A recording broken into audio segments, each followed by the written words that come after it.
This episode of Dorking Out is brought to you by Stark Industries, changing the world for a better future. And the number 57. As of this recording, there's only 57 days left until baseball season starts. Yay! Save us, baseball! And to everyone outside of New England, stop crying. You hate the Patriots. We get it. Too soon? Houston, flight is go. Mila, let's go.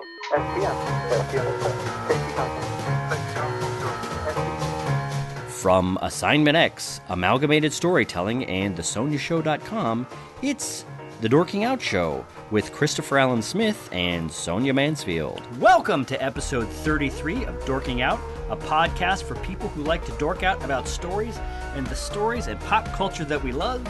That means TV and movies, books and podcasts, and everywhere else you find stories that interest you. Sometimes it's in sports. This is the musical Super Bowl edition. With me today is my co-host, professional writer, and author of The Sonia Show, Sonia Mansfield. Hey there. Hello. With me today is my co-host, Emmy Award-winning filmmaker and author of Jet Jurgens and the Infinity Key, Coming Christopher Allen Smith. All right. Sign up for your copy now. That's right. In this week's episode, we talk about the Super Bowl because it's an important keyword that will get us a lot of downloads. We will talk about the commercials, the halftime show with Lady Gaga, and what it's like when everyone is into something in pop culture that you could care less about. In our second segment, in honor of La La Land, we're going to share our top 3 favorite musical moments in our reoccurring segment, Why Should I Listen to You? All of that, plus our favorite headlines of the week. We've got a lot to dork out about. Dork. We've got a lot to dork out about. Dork. Dork. So let's get this podcast started. What's the name of the podcast, Sonia?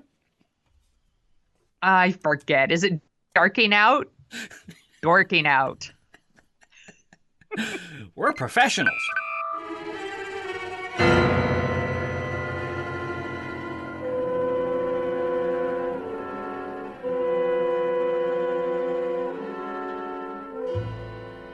That brings us to topic 1, the Super Bowl.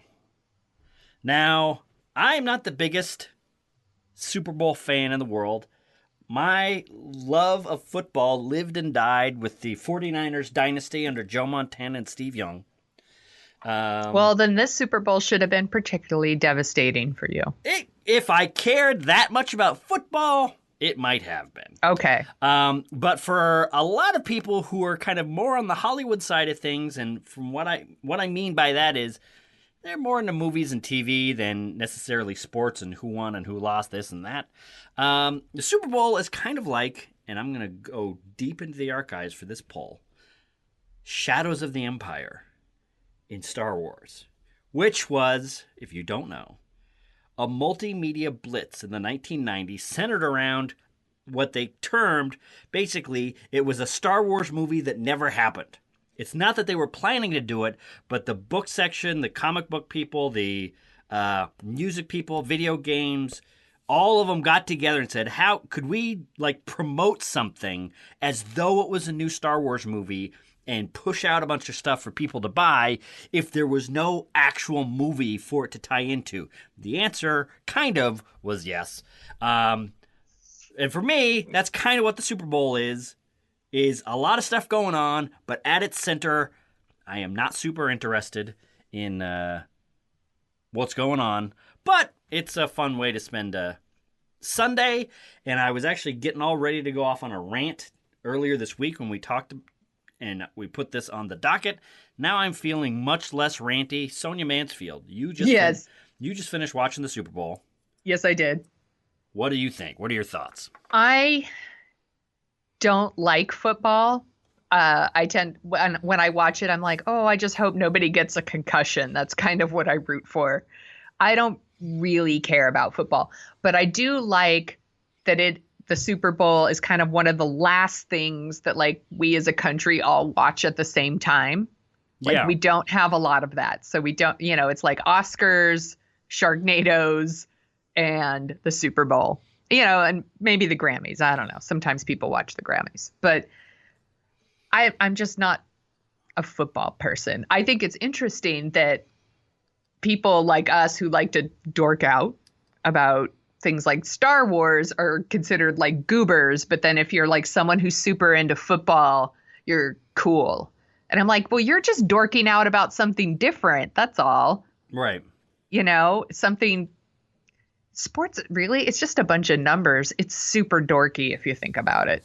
It is definitely dorky. Because I love baseball. Right. Baseball's my thing. And I have friends who are like, ew, sports. Like, they don't like any sports at all. And I was like, baseball's like the dorkiest sport ever. It's all like stats. And it's so dorky. It's probably why I love it so much. Yeah, for me, it's kind of like, and we're going to talk about this a little bit later, musicals, which is every once in a while, something comes along that it's like, oh, I could get into this. I could watch this. And, we're going to talk a little bit about the game later. And it was just like, oh, yeah, this one was actually pretty good. But most of the time when they come by, it's just like, not for me. I can see the appeal, but I just don't really care that much. Yeah. I do have. I tend to use when the Super Bowl's happening, I find it to be a good time to go out and do other things because everyone's home and nothing's crowded. That is definitely true. I've actually gone out and done things and like scheduled shoots and stuff and not realizing, oh, that's Super Bowl Sunday. And it was just like, holy smokes, this is super sweet. I imagine. Yeah. Do you think it's an awesome time to go to Disneyland? I would be willing to bet it's an awesome time to go to. Actually, no. Do you think everybody thinks that, so they go to Disneyland? Here's what I think happens, is I think there's a disproportionate number. Well, I'll say this in a kind of stereotypical way, but I feel like I can back this up. There's a statistically significant proportion of Hollywood were theater kids, not into sports. So what are theater kids into? A lot of them are into Disney. A lot of them are into musicals, or a lot of them are into that. So I am sure they're thinking today, because they live, 15 miles north in Los Angeles from Anaheim, hey, you know what? We should go to Disneyland today because no one's going to be there. So I'm sure it's kind of crushed. Well, then it'll be crowded with people that I really like. Exactly. It's going to be crowded with super dorks. So maybe it is a good idea. If you want to ride any rides, I don't know. But if you want to just be a nerd with people, that's not such a bad plan. Right. So, well, yeah. And I did you watch the game? I did, actually. And I was pretty tuned out because it was like, oh, okay, I guess the Patriots are going to finally get what's coming to them, or they're finally going to get knocked off. And then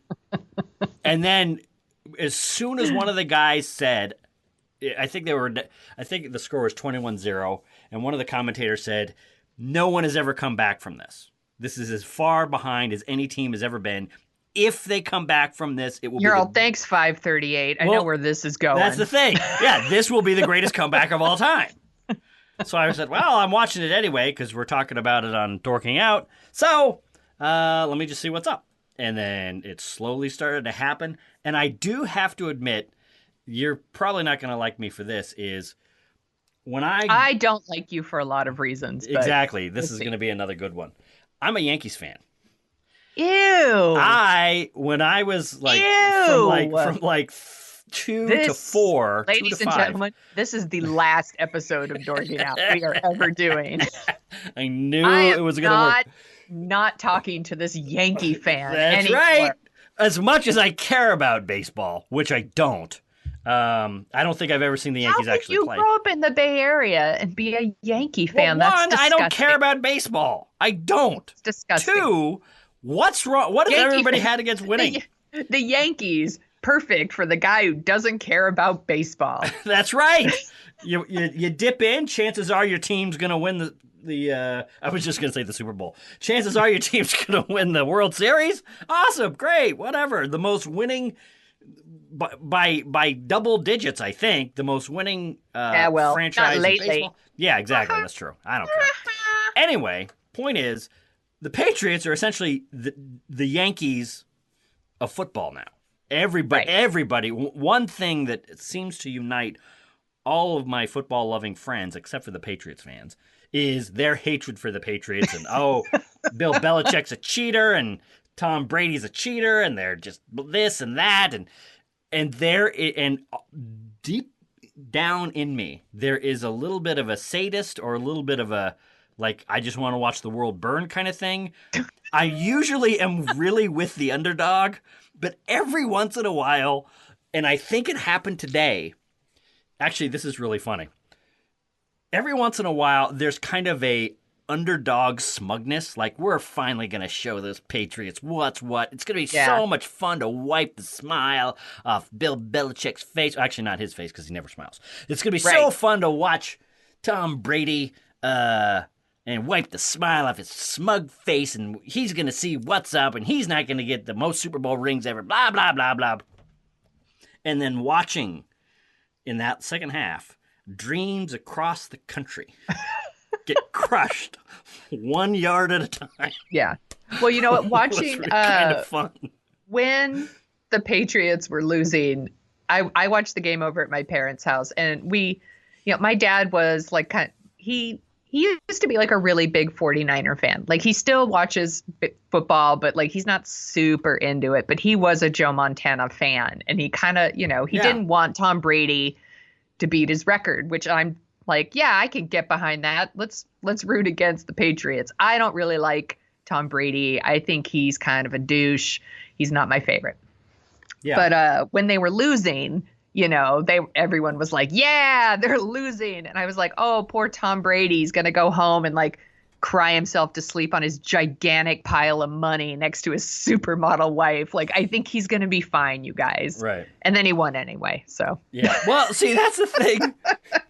That's the thing that I love. I'm like, I don't know anything about like the cheating or whatever. I don't know any of that stuff. He personally rubs me the wrong way. I don't know too much about it either. And here's the thing is, if Tom Brady had gone in, and this is a little bit of the dramatist and storyteller part of me, there's a question of, is Joe Montana better? Is Tom Brady better? Well, Joe Montana has 4 Super Bowl rings, and Tom Brady has 4 Super Bowl rings, but Tom Brady's gone to the Super Bowl 6 times, so who's better? Who's this? Blah, blah, blah, blah, blah.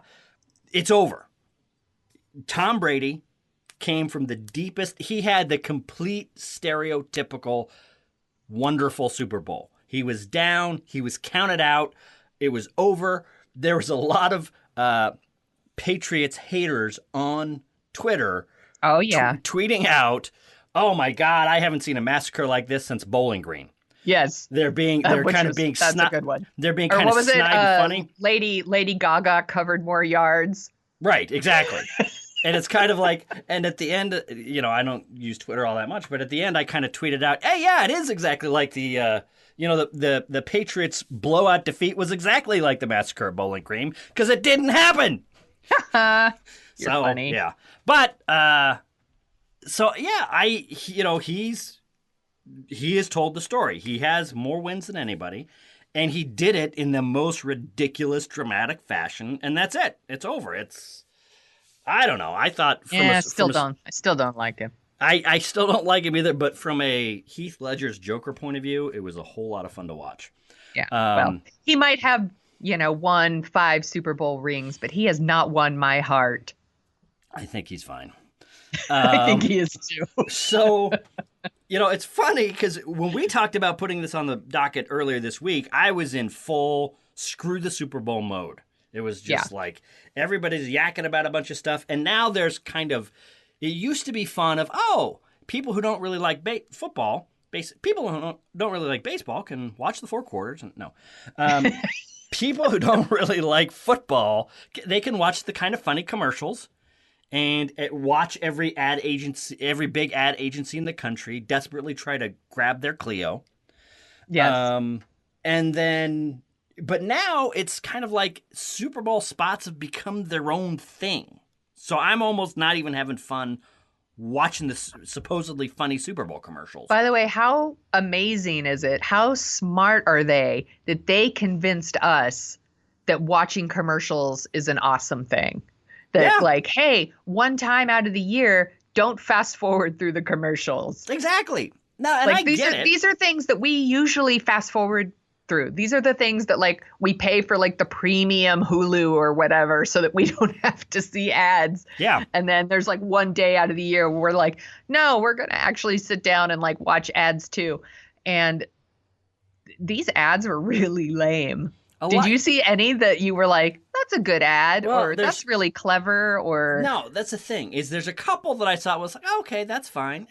Like the one where the people are eating the Skittles and like, like a lot of people seem to love that ad. That's the one my mom liked a lot. Okay, they're eating Skittles like that. If you had run that during Blue's Clues or something, I don't know. I would not have had any idea that there was anything special about that ad. I did like the Budweiser ad about the immigrant coming and starting Budweiser. Oh, that started a whole debate in my parents' house. That was good. Thanks, Budweiser. Yeah, that's actually I tweeted that at you because you said something like that. It's like, yeah, all right. I'm sure you got in a fight because of the beer ad. I'm sure that fight wasn't locked and loaded. It 100% started because of the ad. The ad brought it up. Okay, that's all. That's all. But yeah, but you're right. That fight was going to happen no matter what at some point. Yeah, and a lot of it, I just don't. And now it's because we tried to do a thing. I was on Big Ben's movie show, friend of the pod, earlier this week, and he said, "Okay, we're going to watch some Super Bowl ads and then comment on them." Well, the Super Bowl ads now have 2 or 3 minute like teaser ads where they kind of in the week before they know, okay, everybody's going to be watching or looking for Super Bowl ads, so we're going to put out all this stuff online, and then we're not even going to show you the Super Bowl ads. Like, I don't know, a handful actually got out, but most of them didn't premiere until actually today. So it's this ridiculous, ad industrial complex, which I am not kicking around the ad makers for, because that's the whole point of what they do. The point is to figure out any possible thing you can do to get people to watch and like your ad. So if they realize that because of some weird quirk 30 years ago that people are ironically watching ads, they're going to build their campaigns around that fact. And now it's just become this, it's almost like people that don't watch football are a little bit compelled to watch the ads just because, so everybody can talk about it the next day. But we already know that's going to happen. So what are we talking about? And it's like this weird snake eating its tail thing that I don't know. Did you see the one that was just for oil? That one was weird. Yes, okay, I did. I was like, what?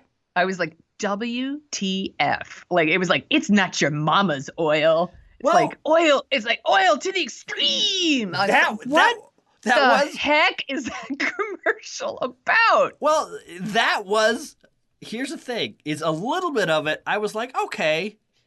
It was almost like, I guess oil does have some good uses. Like when it goes into medical equipment or when it becomes something permanent that doesn't get thrown away or lets you do something. So I was like, okay, I guess I get that. There's something there. But then it was just like, weird. But then it was just like, oh, you could go further and it can fuel you and then it's just like, okay, putting gas in cars and, all right, no, that's, you've lost me. Like every little bit you did to show me possibly a not completely evil side of oil in the first 25 seconds. It literally said, though, this is not your mama's oil. Exactly. And then it's like, what? And then at the end, it was the whole the Petroleum Distillers Consortium or whatever. Yeah. It really was we are the lobbying firm or the lobbying arm of the oil industry. Here's our ad. Well, if you ask me, that weird. was the Poochie of the commercials. That's right. What did you think of did you see the Audi ad about what am I going to tell my daughter? All that stuff. Did you see that one? No. Oh. How did I miss it? I actually really did try to watch all the commercials, so I don't know how I missed that one. This one supposedly is at the center of some online controversy, but I can never really tell what's an authentic controversy anymore. Right. It is a little kind of, what am I supposed to tell my daughter when she doesn't get paid as much this? What am I supposed to tell my daughter about how she's valued? And it was like a very kind of political one, but Yeah. it was one of those ads. And here's what I think is interesting. I'll have to find it.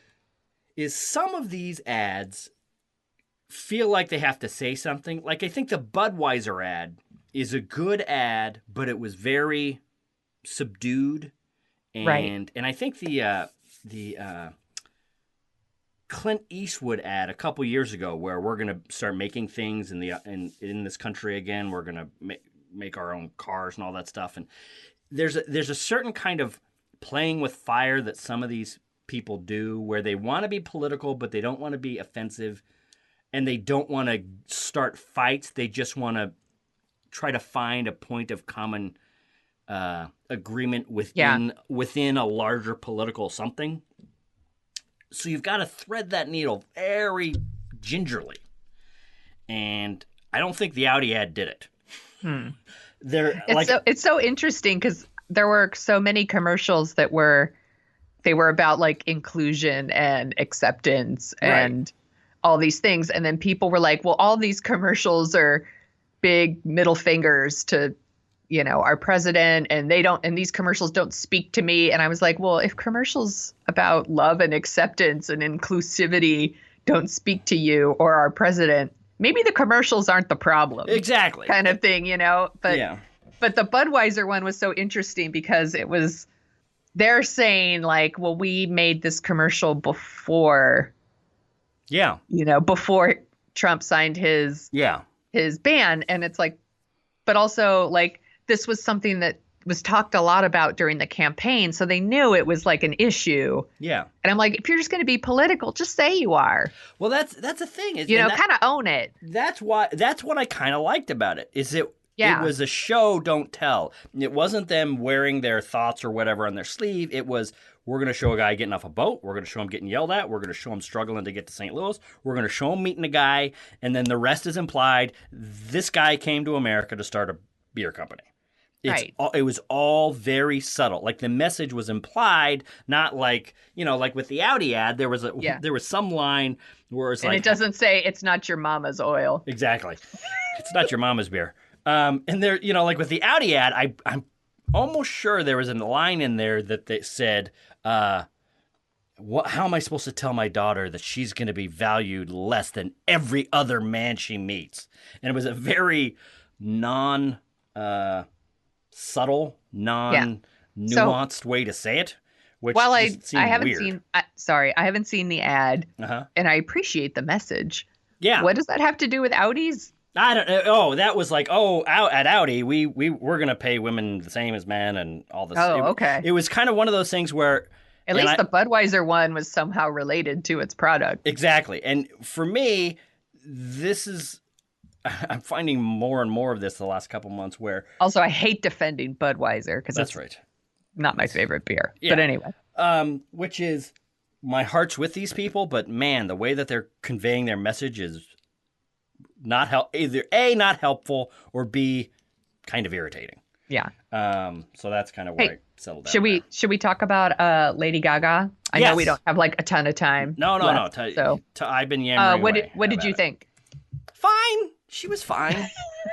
She did a big.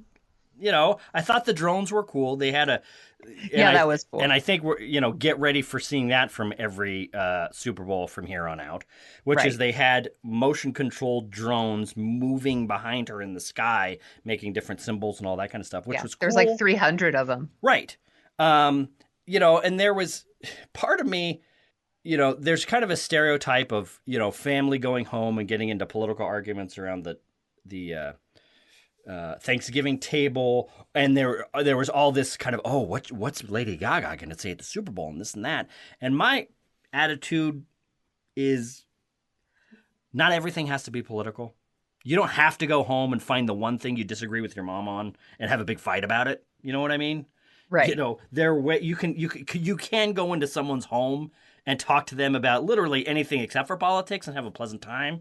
So why pick the one topic? We had a no politics rule this past holiday season. Yeah, which which some people might see as kind of like, oh gosh, what a sellout, or what a defeat, or what a sad thing. You have to have it. No, that's how adults treat each other. We agree on all these things. We don't agree on this one thing. Let's talk about the 99 things that we can discuss pleasantly. Because now to be honest, my dad and I probably agree on like 40 things. Okay, okay, 40 things is plenty. You could have 2 afternoons of long discussions on those 40 things, and which brings me back to Lady Gaga, which is, what world do these kind of really advocates for Lady Gaga talking about politics, what world do they think we're in, where Lady Gaga is going to get up at the Super Bowl, say something for 10 seconds before she starts singing her back catalog, and change any minds? Like, what is Lady Gaga really going to do?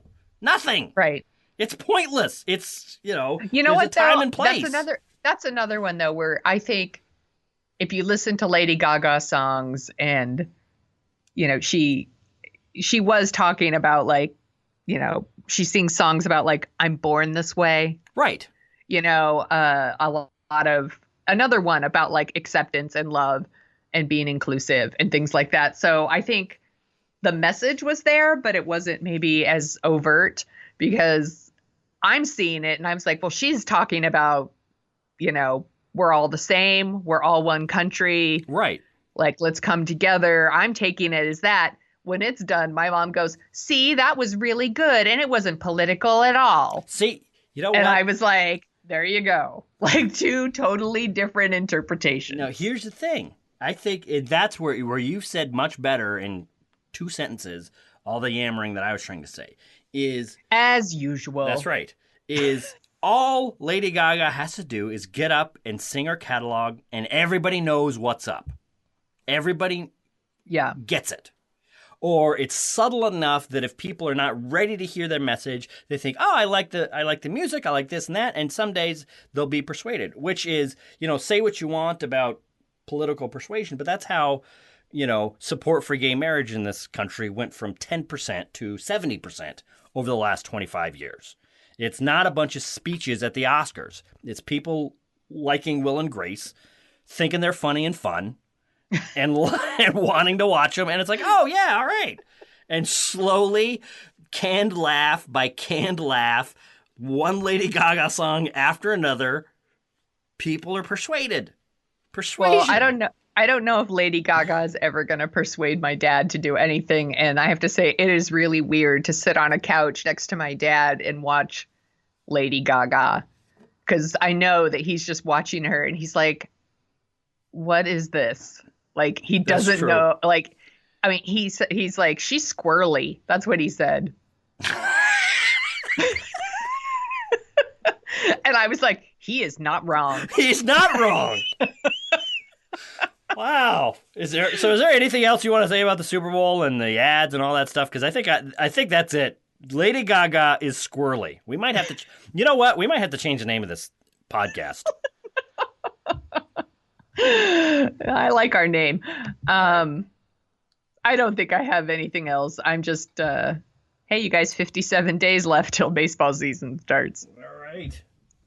Let's go on to topic 2. Want more dorking out? Well, there's a few simple things you can do. First, go to iTunes and give us your 5-star rating and review. This helps us find new listeners. Next, be a good friend and share like your mommy told you to. Simply go to dorkingoutshow.com and you'll find some links to our show, which you can post to your Facebook, Twitter, or wherever fine social media links are shared. It's an easy way to impress your friends and make your enemies green with envy. Which is really the point of social media anyway, isn't it? After all, listening to any of the Dorking Out shows means that you're a modern trendsetter. We know, because if audience research has shown anything, it's that the Dorking Out show audience is smarter, more attractive, and less susceptible to baseless flattery than any other audience in the podcasting world. That means that you're the best. It's right here, in the data, which is totally real and not made up in any way. So share our show. You can talk about it with your friends, and we can get new listeners, which means you get more shows. It's the circle of life modified to include podcasting. Point is, please rate us on iTunes and tell your friends. Now, back to the show. Topic 2, why should I listen to you? Our top 3 musical moments. Every once in a while, we like to do a segment in which we share some movies or TV shows or books or podcasts, whatever that we love or we hate, just kind of to help you decide if your tastes align with our tastes. And we like to call this segment, Why Should I Listen to You? Which is just fun to say. This time, in honor of La La Land's 14,000 Oscar nominations, we thought it would be fun to talk about our top 3 favorite musical moments in movies. So our favorite musical moments are not necessarily musicals. It's just any moment that has music in it in a movie. That's right. It's pretty general. Yes. I will say most of mine are musicals and Smith's are not because Smith cheats. No, I don't cheat. Actually, I do cheat. What I should have is there's one that's definitely a musical, one that's on the edge but not really, and then there's kind of a subsection of basically themes, heroic themes. And you know what? Now that you called me out on, I'm going to put in my last one. God damn it! All right. Should I go first? Yeah, go. Yeah, hit it. Get us rolling. So my first, probably one of my favorites. I know that my choice here is a super obvious and predictable choice, but it's Gene Kelly singing in the rain. Boring. In the movie, Singing in the Rain. There's a reason that this scene is a classic, and I just super love it. It's been imitated a million times. It's something I think about anytime I'm out walking in the rain. You can't help but think about it. I mean, the truth is Singing in the Rain is one of the best, if not the best musical ever made. And I probably could have picked any number from this movie, but I picked the one that probably everybody would pick. In the scene, Gene Kelly's just walked Debbie Reynolds' character home and he kisses her goodnight and he's just so in love with her and he's dancing in the rain when he's got the umbrella and he's twirling it and it's just pure joy. And it's just such a joy to watch. And he makes dancing look so easy. And I just love everything about it. It just makes me smile. And so it's my favorite. Yeah. No, I feel stupid picking it because it is duh. Everybody loves Singing in the Rain, dummy. But I'm not going to lie. It's my favorite. Agreed. And also, there's a reason people love certain things. It's because they're the best. Right. It's why people love the Patriots and the Yankees, because they are the winners. Yeah. Whatever. So there's something on one of the ones on your list is from a movie that is one of my all-time favorite movies. And it's such an obvious yeah, what a surprise that you love that movie. And it's it's because it's an awesome movie. Right. So go ahead and say what your next one is. All right, I'm going to start out. You know what? I'm going to go in reverse order. I'm just going to go with themes. One of the most important things, and I think one of the things, I'm really into movie soundtracks. And one of the things that I noticed early on in loving movies back when I was seeing Star Wars and Raiders for the first time was there's nothing that beats the moment when a cool, awesome hero is introduced or lifted up by an amazing score. There's a reason when Luke is looking at the twin sons of Tatooine and the kind of oboe comes up or whatever. I might be misstating the actual instrument, but there's that horn backing of him where he's I think you're talking about a kazoo. Yeah, exactly. I'm talking about a kazoo. And it's just it you can feel what he's feeling in his heart, in your heart, because of the music. There's something about image and music put together that's just sweet. For me, so that's something that happens in all movies with good scores. For me, there's a certain kind of special sweetness when James Bond or Indiana Jones or Superman have their iconic music kick into gear. Like, It's something that's so missing from modern movies, too. It really is. And I noticed this last night, or the other day. I was feeling kind of down.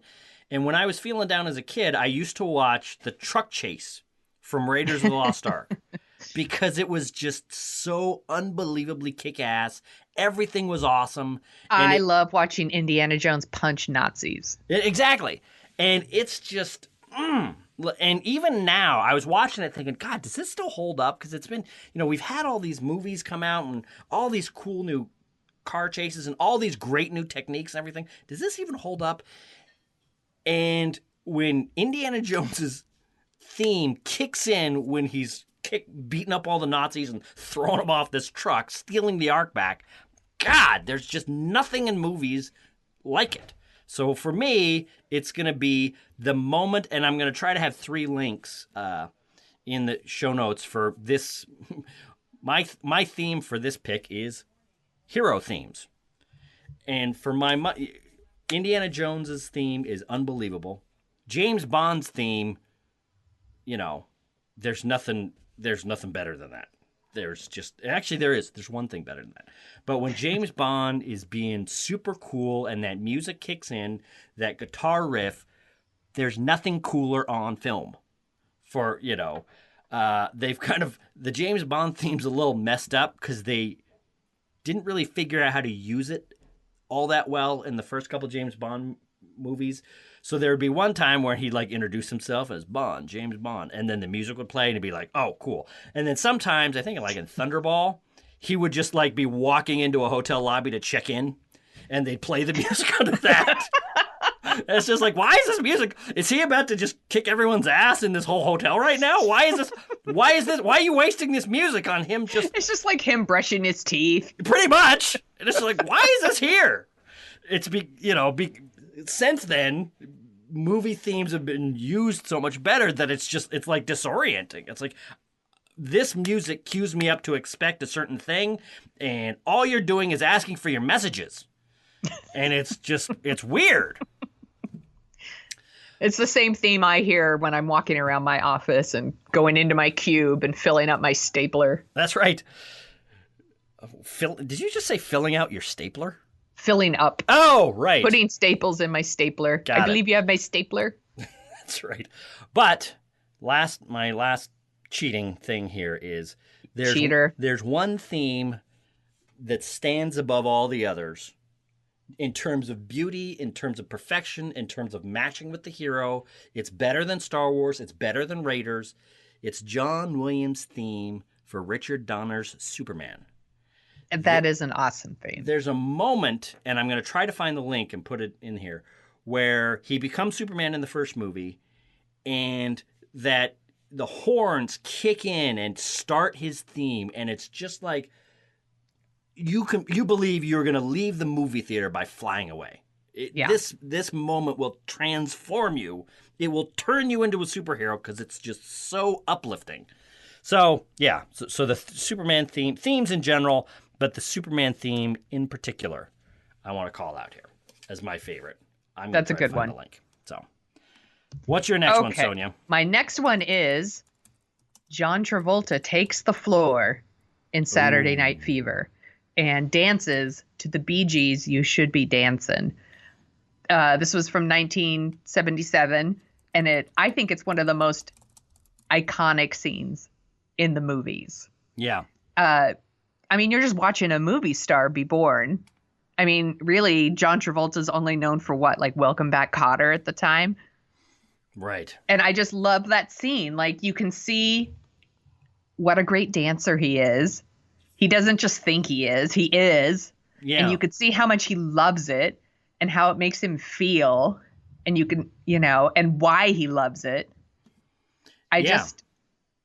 It's such a good scene. And, the Saturday Night Fever soundtrack is an amazing soundtrack. Like, people can crap all over it because it's like the height of disco or whatever. But it's an amazing soundtrack. And John Travolta's amazing in that movie. He's an awesome, awesome performance. Did you know that Saturday Night Fever is Gene Siskel's favorite movie? I did, actually. He owned like the white suit. That's right. He owns that suit. That's one of the props he owns, or he did own. Yeah, pretty cool. But I just love that scene. There's Definitely. I mean, you could pick a couple of other scenes from that one too, like where he's like walking down this, the strut at the beginning, with the paint cans and staying alive and all that. Like, that's pretty iconic.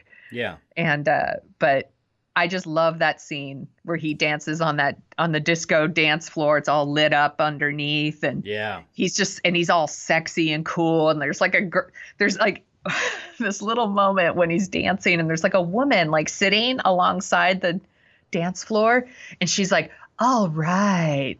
Like, and it's just like that's right. It's like such a funny little moment. Like, she's just like, oh. I also could have picked like something from Grease. Like, I think John Travolta definitely like had like just really great musical moments in the 70s. He did. It's kind of heartbreaking that they don't make musicals anymore, because he could have been making musicals through the 80s and 90s. Yeah. He could have been the greatest, or one of the greatest musical men in film history. Oh, for sure. If they had still been making musicals. I mean, I want to say, like, I made a runner-up list, and I'm going to go through them later, but on my runner-up list is Uma Thurman and John Travolta dancing in Pulp Fiction. That's right. That's right. And it's because you love him so much in Saturday Night Fever and things like Grease that I think makes that scene in Pulp Fiction work even more than it does because it's John Travolta. Part of me is wondering, I wonder how you would convey to a modern audience what it was like for John Travolta to go from Welcome Back, Carter to Saturday Night Fever. Well, what's funny about Saturday Night Fever is I think people who haven't seen it are like, well, that's just that stupid disco movie. And I'm like, you need to see it. Right. Like, that is not what that movie is. Right. Well, I guess, yeah, and I'm with you, but I'm almost trying to convey, like, in terms of transforming his career, because in those 3 years, he was the top white hot actor going. He was the biggest thing in movies for 2 years, And it's almost like, this is a dated reference in and of itself, but it's almost like realizing Urkel, the funny the third lead on Family Matters, does a drama and it turns out he's Denzel Washington or something. Right. It's just, you cannot, the distance he travels from his perception as just the funny wisecracking guy in this little sitcom to I am a dancing god. Is just, or yeah, I guess that's what it would be. It would be like, I don't know, one of the kids on Stranger Things gets into a movie and then you realize, oh, this guy's Justin Bieber. It's just like, it blows your mind how. And I hate Justin Bieber, so now I not hate Justin Stranger Bieber. Things. Oh God, Justin Timberlake. That's what I meant. Jesus. Okay, well that's okay. I'm sorry, Mr. Timberlake. That was not intended at all. All right. What is your next pick? Am I behind? My next pick is, these are kind of iconic and kind of obvious, but I don't care. They're iconic and obvious for a reason, because they are perfect music moments. I believe I would be willing to bet that the first art form humans created was music, because all it takes is just banging two sticks together. But Somewhere Over the Rainbow from... That's a beautiful song. A, it's beautiful, from The Wizard of Oz. A, it's beautiful, but B, now that I'm thinking about it, it's essentially the Luke staring at twin suns in Star Wars scene of that movie. Mm-hmm. She's this small farm girl on this crappy farm. People are being mean to them. She can't get any respect. No one's listening to her. And all she thinks about is going somewhere else where good things happen, where dreams come true, where you can have what you want and, work hard or whatever. It's her I'm wishing moment. It is. And there is, that's the thing, that's the thing in musicals. Their wishing song. Yes. You tell me a better formation of wishing than Somewhere Over the Rainbow. It's a ridiculously beautiful, poetic snapshot or, sketch in of that idea. It's kind of like a dream. It's beautiful. It's mysterious. It's strange. It's magical. It's just great. I'm going to admit something here that's going to make people mad. I don't super love The Wizard of Oz. You are awful. I think it's fine. I honestly, I haven't Sonia. watched it in so long. Ugh. I really should revisit. But I love Somewhere Over the Rainbow. Yeah. I think it's a beautiful, beautiful song. Even someone who's about the movie, I can tell you, it's beautiful. Oh my God. Oh my God. Oh my God. Ugh. What is it about fun that you don't like?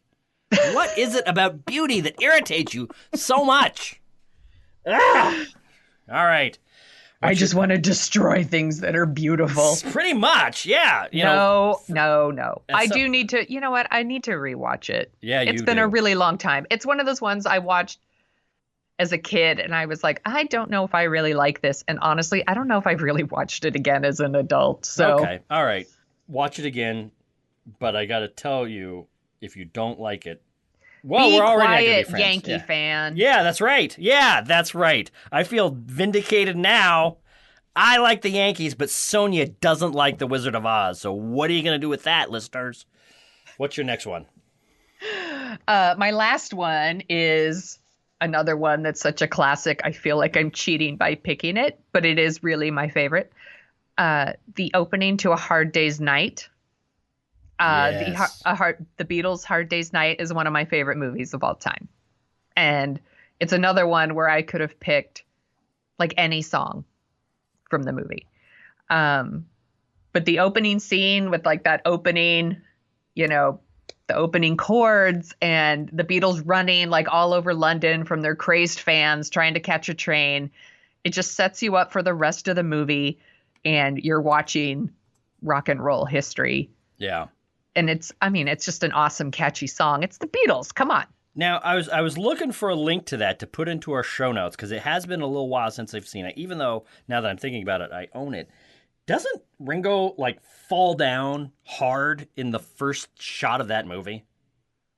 I don't know if it's Ringo. I think it might be John Lennon. Oh, okay. It's one of the Beatles because it's they're running from these women. Yeah, but they fall and then they get up and they just start running and they're laughing at the one that fell down and and then there's Paul is hiding and he's wearing a fake beard and it's just such a goofy thing, but the song is so amazing and it's not very far-fetched, obviously.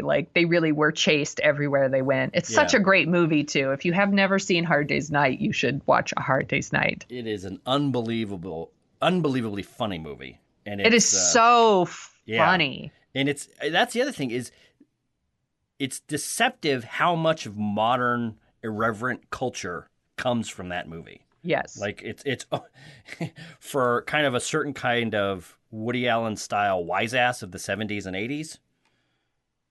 Maybe not Woody Allen style, but a certain kind of wise ass from the 70s and 80s. That's kind of like The Lord of the Rings.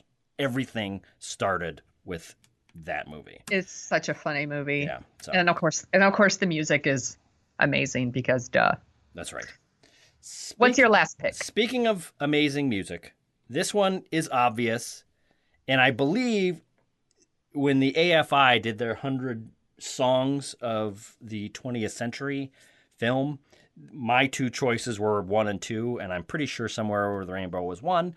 But for me, As Time Goes By from Casablanca is one of my favorite movies. So perfect and and the way it's woven, that specific theme, it's an unbelievably poignant, beautiful song about nostalgia and all that, and the way that they wove that music and the theme of that song into that movie is just, oh boy. It was just, amazing. And I, what can you say about it? It's just, Sonia, why don't you say something about it? Casablanca is a perfect movie. Yes, it is. It is, to me, it is an absolutely perfect movie. And that song is another one that just fits perfectly into the movie. Because you watch a lot of old movies and they all just like cram a musical number in there. They do. Like they all do, like really awkward. Like we watched To Have and Have Not last week. And that's a great movie with Humphrey Bogart and Lauren Bacall. And there's like this, for no reason, like all of a sudden she's singing. They've made her a singer all of a sudden in the bar or whatever. It's just, these really awkward moments. But this one isn't like that. And it's such an amazing song. Yeah. That really tells the story. I love it. Yeah. That's an excellent pick. Yeah. It's Dooley Wilson. I should have said that earlier. And the other thing I love about it, kind of, even though this doesn't really have to do, is Rick's relationship with Sam is so friendly. And, back at that time, a friendship like that, I'm assuming to a certain extent, might not have been the safest thing in the world to have. Might have caused a lot of trouble and a lot of strife or whatever. But it wasn't even like, because they back in the 40s and 50s, and they still have them now, they kind of had like message pictures where it was kind of like, we are highlighting this certain social subject and we are talking about it, and this is a quote, underline important movie. This was just their friends, and the way that they talk as being friends, and the way that Rick and Sam are kind of equal with each other, even though one is employing the other, and Sam looking out for his friend who's really heartbroken. It's just, I love that movie. So anyway. So I have a couple runners up that I want to throw out there before we end this segment. Let's hear them. Okay. So there's a couple of, I felt like we needed to mention something from Disney. So I put in here the Circle of Life from The Lion King, that opening Circle of Life. Right. Not the cheesy Elton John song over the credits, but like the one at the beginning of the movie, because I remember seeing this in the theater. I think you saw it with me. Yeah. And it's just this amazing moment where like the music just grows and it gets bigger and it swells and the animation's so beautiful. And then it ends with like this boom, like this punch, and like the Lion King. And I felt like, God, we're seeing something so special. Yeah. And I mean, I could have picked, Part of Your World from A Little Mermaid. That's a really sweet moment in that movie too. But I went with the Circle of Life. Then there's When You Wish Upon a Star from Pinocchio. Yeah. There's now that you've said Disney, I could have had a totally different list. Yeah, I mean, you could have gone with like Bare Necessities or that's right, from Jungle Book, or anything fun or whatever. You could have picked anything really, but that's the one I went with because I really like it. Yeah.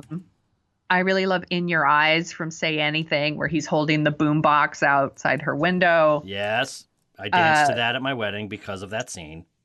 Because it's a amazing, beautiful song. Yes. And where there's also when Baby watches Johnny Castle first Dirty Dance in Dirty Dancing. I know you're like whatever about Dirty Dancing, but how do you know that? Don't you put that on me? Ladies love Dirty Dancing, and that's another one where when you're watching Patrick Swayze in that movie, you're watching A Star Is Born kind of thing. Like that's like his moment. Yeah. And I would say also pretty much every Prince performance in Purple Rain. Yeah. Yeah. Good. That's a pretty good list. All right, guys. That's our list. We want to hear what your favorite musical moments are. So please tweet. Yes. Facebook us. Yes. Put it in the comments. Here's the thing, though, and I'm going to underline this. Have a YouTube link. Have a link to that moment. So don't just say, oh, I love this part. Oh, awesome. Great. There's a 2-hour movie that Don't listen to Smith. You could say whatever you want. Well, say whatever you want. Yeah. A link would be awesome. Yeah, say whatever you want, but I mean, come on. Don't be an amateur. Put in a link so we can all enjoy it. That's right. Let's go on to favorite headlines. All right.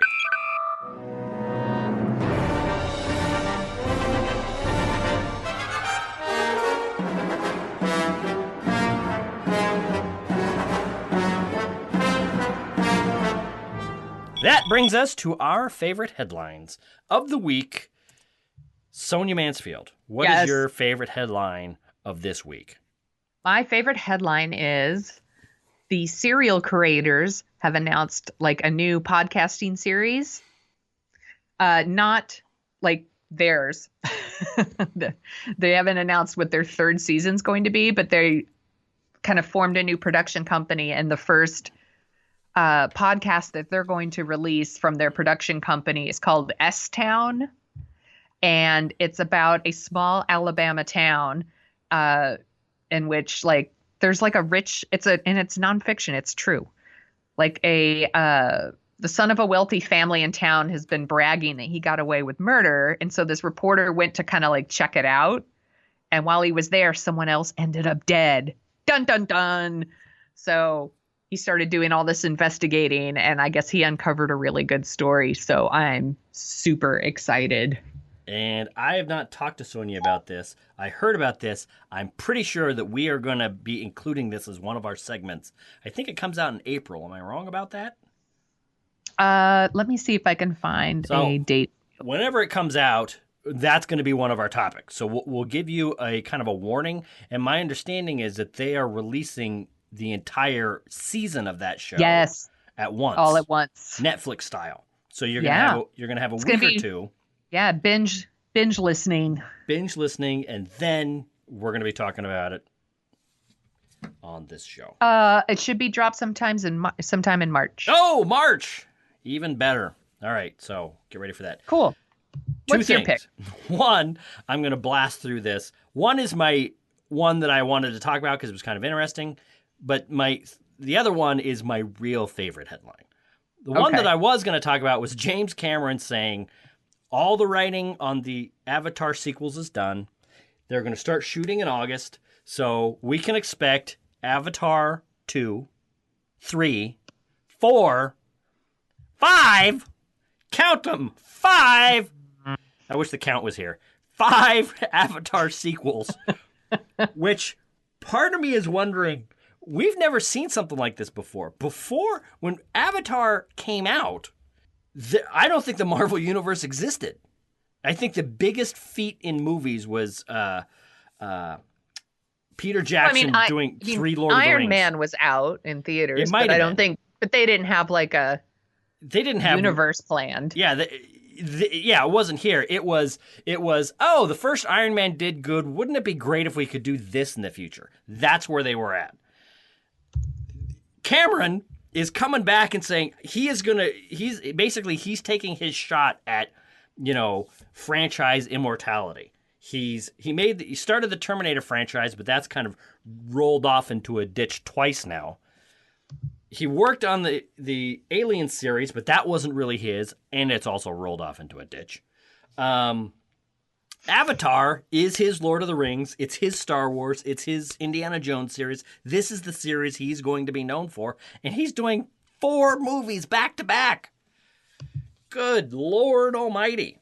That's crazy. It is crazy. We're going to have a link to him talking about that. And then he also talked about something that we're going to get into. Maybe we should throw this in with our Oscar thing, where he thinks the Oscars has a bias against blockbusters. That's probably not. It's probably true.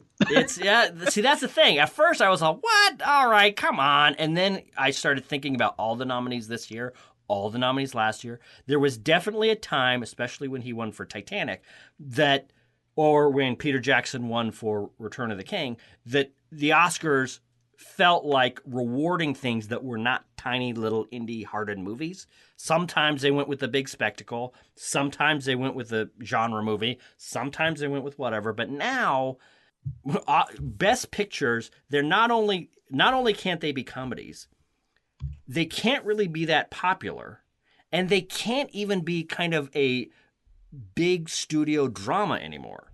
They're basically art house dramas of a certain type that get into that,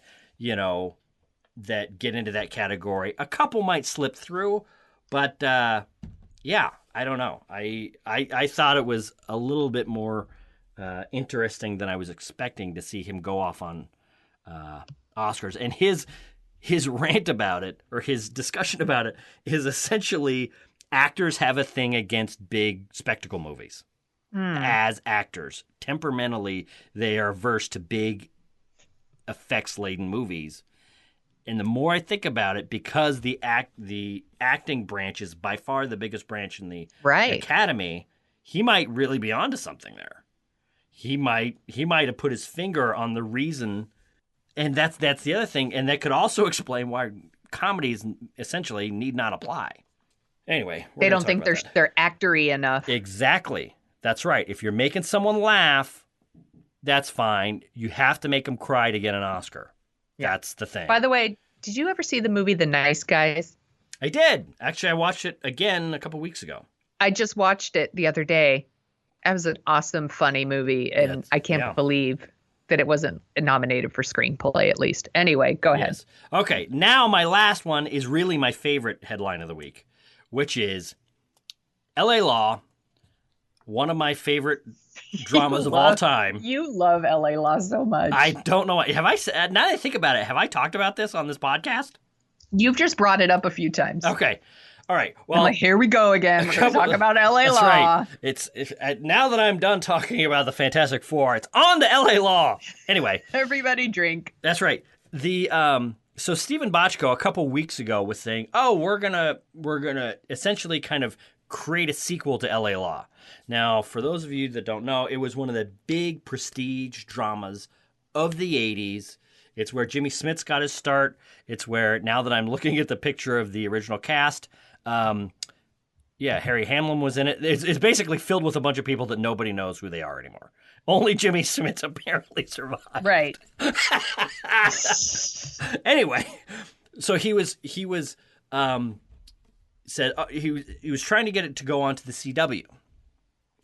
And essentially they went back and forth with notes. Now he's announced it's not going to the CW. He's going to develop it for cable or one of the streaming services, which is going to be, that's the way it should be done. Yeah, yeah.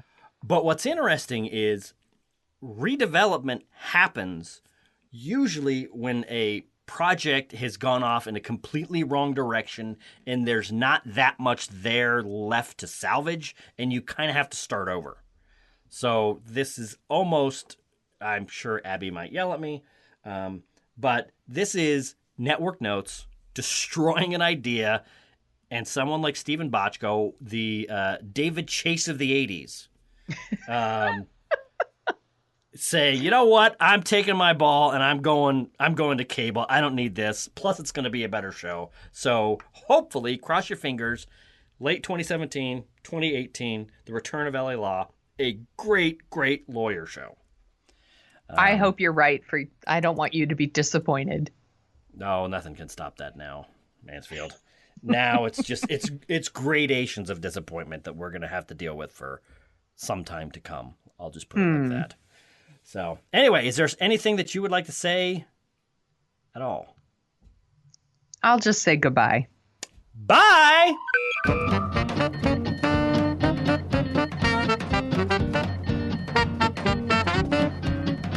The Dorking Out Show is on Twitter at Dorking Out Show, where you can find Chris at Jet Jurgens and Sonia at The Sonia Show.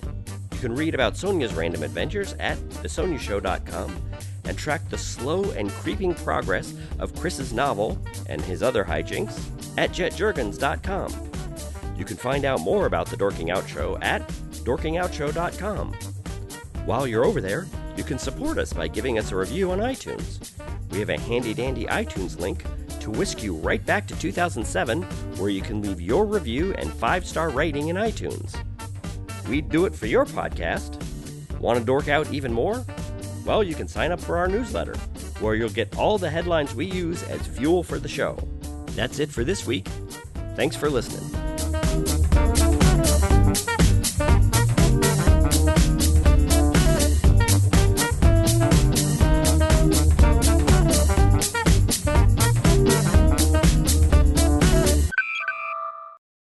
This has been a production of RocketSpots.tv.